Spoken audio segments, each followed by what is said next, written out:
Bonjour à tous, bienvenue aujourd'hui dans cette petite capsule concernant la paye des apprentis. Alors, les apprentis, donc tout d'abord on va parler de leur statut. Donc le salarié en apprentissage est un salarié qui est à la fois salarié de l'entreprise mais en même temps en formation et qui apprend au fil de l'eau en fait son métier.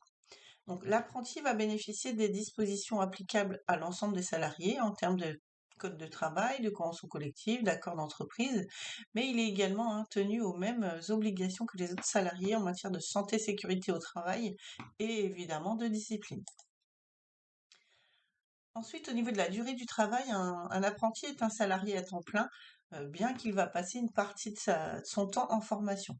Le temps de formation est compris dans son horaire de travail. Donc, si vous avez un salarié, par exemple, qui est sur 35 heures et que sur une semaine, en fait, il va 2 jours en formation, les 2 jours de formation sont compris dans son horaire de travail et dans sa mensualisation. Un apprenti de moins de 18 ans ne peut pas être employé plus de 8 heures par jour. Il existe des dérogations selon les types de métiers. Donc voilà, pour plus de recherches, je vous invite à consulter directement le site de l'URSSAF. Au niveau des congés payés, donc les apprentis vont pouvoir bénéficier des mêmes congés payés que les salariés en entreprise. Donc à savoir également les congés qui sont prévus par la convention collective. Et ils bénéficient également d'un temps pour préparer leurs examens. Donc les apprentis bénéficient d'un congé de 5 jours ouvrables pour pouvoir préparer leurs épreuves. Ces 5 jours sont à prendre dans le mois qui précède l'examen. Pendant ce congé, en fait, le salaire est maintenu. Au niveau de l'effectif, l'apprenti est exclu du calcul de l'effectif de l'entreprise, sauf pour la tarification des accidents de travail. Il est bien évident qu'il bénéficie également de la protection sociale des salariés, donc le droit aux IJSS, indemnité journalière de sécurité sociale, à l'assurance chômage s'il répond aux conditions d'ouverture de droit. Et il est également couvert contre les accidents de travail, accidents de trajet, maladies professionnelles. Concernant la retraite, donc l'apprenti va valider autant de trimestres que son contrat d'apprentissage va le permettre sur la base de sa rémunération. En régime Agirc-Arrco, il acquiert donc des points sur la base des cotisations qui seront assises sur sa rémunération. En termes de protection sociale complémentaire, les régimes de prévoyance d'entreprise peuvent parfois prévoir une possibilité de dispense sur justificatif ou sans justificatif particulier. Donc si le contrat est inférieur ou égal à 12 mois, on n'aura pas besoin de justificatif. En revanche, si la durée est supérieure à 12 mois, un justificatif de dispense est demandé. Nous allons voir maintenant les règles générales en matière de rémunération. Donc la rémunération principale d'un apprenti est fixée en fonction d'un pourcentage de SMIC ou à partir en fait du minimum conventionnel. Donc par exemple dans le bâtiment, vous avez la convention collective qui prévoit une rémunération supérieure euh, auquel l'apprenti va pouvoir bénéficier.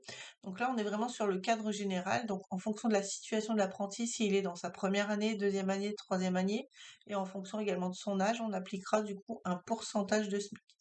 Donc ça, à savoir que ces données sont actualisées au 1er octobre de cette année. Concernant les avantages, un apprenti étant un salarié comme tout autre va pouvoir bénéficier, selon les cas, des primes mises à disposition par l'entreprise, des primes conventionnelles également. Il va pouvoir bénéficier de la prise en charge de ses frais de transport. Donc, à savoir que le fait que l'apprenti puisse se déplacer jusqu'au centre de formation, ça fait partie en fait des trajets qui rentrent dans le cadre de cette prise en charge. Donc l'apprenti a tout à fait le droit d'avoir la prise en charge de ses titres d'abonnement de transport.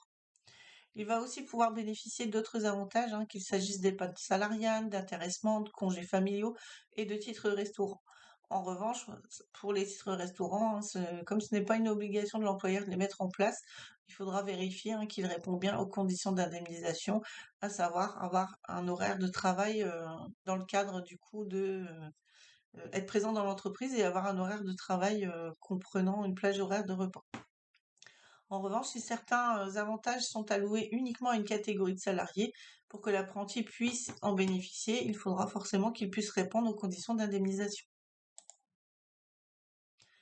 Au niveau du calcul et de l'exonération des cotisations, donc l'assiette de cotisation est depuis janvier 2019 basée sur la rémunération brute du salarié. Au niveau des cotisations patronales, on n'a plus d'exonération de cotisations spécifiques. L'employeur va pouvoir directement calculer la RGCP, donc la réduction générale de cotisations patronales, qui concerne les salaires inférieurs à 1,6 fois le SMIC. Au niveau des cotisations salariales, en revanche, la rémunération des apprentis est complètement exonérée de cotisations salariales sur la part de rémunération qui est inférieure ou égale à 79% du SMIC. Donc dès lors qu'on a une rémunération en dessous ou à 79% du SMIC, on n'a pas du tout de cotisation salariale. Pour la CSG-CRDS, il y a une exonération totale, y compris la part patronale de prévoyance et de mutuelle. Le forfait social, l'apprenti est soumis au champ du forfait social. Et concernant la réduction TEPA, on n'a pas de réduction si la rémunération est inférieure à 79% du SMIC. Au niveau des taxes, donc on a ce bonus-malus d'assurance chômage. Donc pour les entreprises de 11 salariés, à partir de septembre 2022, les fins de contrat d'apprentissage ne sont plus pris en compte pour calculer le taux de contribution modulé. Le taux de contribution modulé, d'ailleurs, ne s'applique pas aux apprentis. Ils sont soumis au taux de droit commun qui est de 4,05. La taxe sur les salaires, au niveau de la taxe sur les salaires, la rémunération des apprentis est exonérée de taxe sur les salaires, quel que soit l'effectif de l'entreprise. En revanche, la taxe d'apprentissage, la rémunération des apprentis est soumise à cotisation et l'assiette est d'ailleurs alignée sur celle des cotisations sociales, sauf pour les entreprises de moins de 11 salariés, puisque la taxe est complètement exonérée. Pour la formation professionnelle et l'effort de construction, on a une exonération pour les entreprises de 11 salariés. En revanche, les autres entreprises sont redevables. Et pour le prélèvement à la source, on a une exonération totale de cotisation dans la nuit de 1820 fois le SMIC horaire brut.